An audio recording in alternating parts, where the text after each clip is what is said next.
Exxaro tiles. आज आप लोगों ने देखे होंगे कि एक्सारो टाइल्स शेयर के अंदर एक अच्छा खासा रैली। तो चलिए जानने की कोशिश करते हैं इस रैली के पीछे असली वजह क्या है। साथ ही साथ जानने की कोशिश करते हैं कि एक्सारो टाइल्स का कर्जे का क्या सिचुएशन है, बिजनेस ग्रोथ कैसे दिखाई दे रहे हैं, अपकमिंग जो क्वार्टर आने वाला है वो कैसे आने वाला है, future long term growth company के अंदर कैसे दिखाई दे रहे हैं, ये सारी चीज को लेके हम लोग वीडियो के अंदर डिस्कस करेंगे। अगर टाइल्स की बात करें तो इंडिया के अंदर जैसे कि हाउसिंग इंफ्रास्ट्रक्चर क्रिएट हो रहा है, इंडस्ट्रियल कैपेक्स यहाँ पे शुरू हो चुके हैं, इसीलिए सिरामिक का जो डिमांड है वो बहुत ही तेजी से ग्रो हो रहा है। लेकिन सवाल यह आता है कि एक्सारो टाइल्स इस पर्टिकुलर मोमेंट में कैसे अपने को यहाँ पे प्रूव करेगा। तो चलिए जानते हैं एक एक करके। तो एक्सारो टाइल्स शेयर प्राइस का जो रैली है उसके पीछे का मेन कारण है कंपनी का जो प्लांट है उसको रीओपन करना। यानी कि 1 दिसंबर 2022 एक्सारो टाइल्स ने मार्केट को बताया था कि उसका जो प्लांट है पदरा के अंदर यानी कि मैन्युफैक्चरिंग हब है उसको कंपनी यहाँ पे बंद करने वाला है 3 या 4 हफ्तों के अंदर। लेकिन ये इंफॉर्मेशन मार्केट के अंदर अवेलेबल था। अभी यानी कि 28 दिसंबर 2022 में कंपनी ने डिक्लेयर किया कि उस पर्टिकुलर यूनिट यहाँ पे रीओपन करने वाला है। तो बंद करने का पीछे असली वजह क्या था? वो कारण था इक्विपमेंट अपग्रेडेशन, यानी कि कुछ मेंटेनेंस का काम था और कंपनी के पास जो पुराना कुछ इक्विपमेंट था उसको यहाँ पे मॉडिफाई किया गया है, यानी कि उसका कैपेसिटी यूटिलाइजेशन और भी ज्यादा हो इसलिए थोड़ा सा उसको मॉडिफाई किया गया है। उसके कारण एक्सारो टाइल्स का इस पदरा के प्लांट कुछ हफ्तों के लिए बंद था, तो ये रीओपन हो चुका है। तो ये अच्छा न्यूज है एक्सारो टाइल्स के लिए। हाल ही में और एक न्यूज तो आप लोगों को पता ही होगा कि अपना जो कैपेसिटी है उसको कंपनी ने बढ़ा चुका है, यानी कि करीब करीब 8 to 10% अपना जो कैपेसिटी है उसको कंपनी ने इंक्रीज कर चुका है, जिसका फायदा कंपनी आगे आने वाले कुछ क्वार्टर के अंदर ही आपको देखने को मिल जाएगा। एक्सारो टाइल्स का एनुअली आप परफॉर्मेंस भी देखते हैं तो कंपनी का रेवेन्यू जहां 2018 में 2200 करोड़ का हुआ करता था वो बढ़ के करीब करीब 3250 करोड़ तक पहुंच गया है फाइनेंशियल ईयर 2022 तक। यानी कि कंपनी के जो रेवेन्यू है वो लगातार यहाँ पे ग्रो हो रहा है। हालांकि पिछले 6 महीनों में यानी कि फर्स्ट हाफ 2023 में कंपनी ऑलरेडी 1400 करोड़ का रेवेन्यू जनरेट कर चुका है। लेकिन ये सच बात है, लेटेस्ट यानी कि जो रिसेंट कंडीशन चल रहा है वहां पे कंपनी बहुत ज्यादा प्रेशर में है। उसके पीछे का मेन जो कारण है रॉ मटेरियल्स यानी कि एनर्जी का जो प्राइस है वो इंक्रीज होना सिरेमिक इंडस्ट्री के लिए बहुत ही नेगेटिव माना जाता है।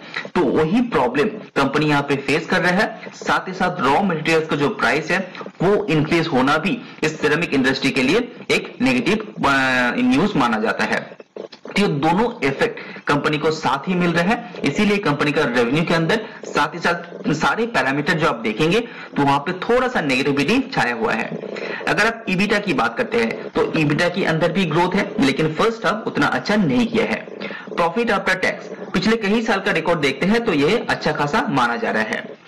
कर्जे की बात करते हैं, यहाँ पे 1650 करोड़ का कर्जा हुआ करता था 2018 में। उसके बाद कंपनी ने आईपीओ लॉन्च किया और आईपीओ में जितना पैसा आया थोड़ा सा पैसा कंपनी का जो कर्जा है उसको यहाँ पे रिड्यूस कर दिया था। तो 2022 तक एक्सारो टाइल्स के अंदर 377 करोड़ का ही कर्जा बच गया था। तो अच्छा खासा कंपनी कर्जा यहाँ पे पे आउट कर दिए थे।